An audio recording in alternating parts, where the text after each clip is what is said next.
இந்த வின்டர் சீசனுக்கு ஏற்ற மாதிரி கொதிக்க கொதிக்க சூடான ஒன் பாட் நெல்லிக்காய் ரசம் சாதம் கூட மதுரை உருளை பொட்டலம். ரசம் சாதம் கூட உருளைக்கிழங்கு வச்சு சாப்பிட்றதுக்கு எத்தனை பேர் பிடிக்கும் அப்படின்றத கீழே கமெண்ட் பண்ணுங்கள். அவங்க எல்லாருக்குமே இதை நான் டெடிகேட் பண்ணிக்கிறேன். உண்மையிலே சூப்பராக இருக்குங்க. நீங்களும் ட்ரை பண்ணி பாருங்கள். வெல்கம் ஃப்ரெண்ட்ஸ், எல்லாருமே ஹாப்பியாக ஹெல்த்தியாக இருப்பீங்கன்னு நம்புகிறேன். இன்றைக்கி இந்த ரசம் சாதம் செய்கிறதுக்கு 3/4 கப்பு அரிசி, 1/4 கப்பு துவரம்பருப்பு நல்லா வாஷ் பண்ணிவிட்டு 2-3 டைம்ஸ் அதை அப்படியே ஒரு 20 மினிட்ஸ் ஊற வச்சிடுறேன். இப்போது ஒரு பெரிய சைஸ் நெல்லிக்காய், ஒரு வரமிளகா, 3 பல்லு பூண்டு இதை மட்டும் அரைச்சி எடுத்துருக்கேன். இந்த அளவுக்கு அரிசிக்கு அது கரெக்டாக இருக்கும். ஒரு பெரிய தக்காளியும் ஜூஸாக அரைச்சி எடுத்துக்கிறேன். அது இல்லாமல் 4 நெல்லிக்காய், ஒரு தக்காளி, கொஞ்சமாக கொத்தமல்லி.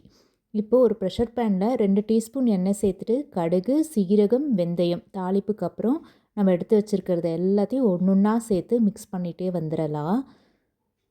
இது கூட நான் 1/2 டீஸ்பூன் மஞ்சத்தூள், 1 டீஸ்பூன் வீட்டிலே வறுத்து அரைச்ச ரசப்பொடி. அதில் மிளகு இருக்கிறதுனால நான் தனியாக இதில் மிளகுத்தூள் சேர்க்கலை.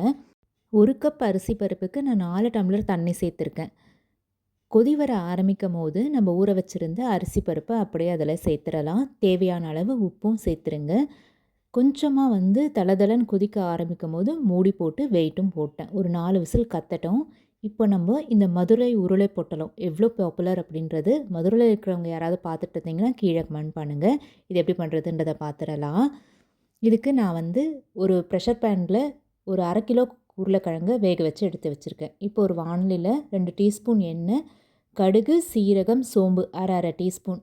தாளிப்பு முடிஞ்சதும் வெங்காயம், பூண்டு, இஞ்சி, பச்சை மிளகா எல்லாமே பொடி பொடியாக நறுக்கி அதை அப்படியே சேர்த்து வதக்கிக்கலாம். கொஞ்சம் வெங்காயம் நிறம் மாற ஆரம்பிக்கும் போது நம்ம ஒவ்வொன்றா மசாலா தூள் எல்லாத்தையுமே சேர்க்க ஆரம்பிச்சிடலாம்.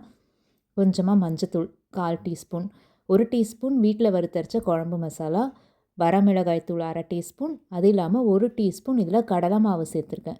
இந்த கடலை மாவு சேர்த்து இதை அப்படியே பெரட்டும் போது ரோஸ்ட் ஆகும்.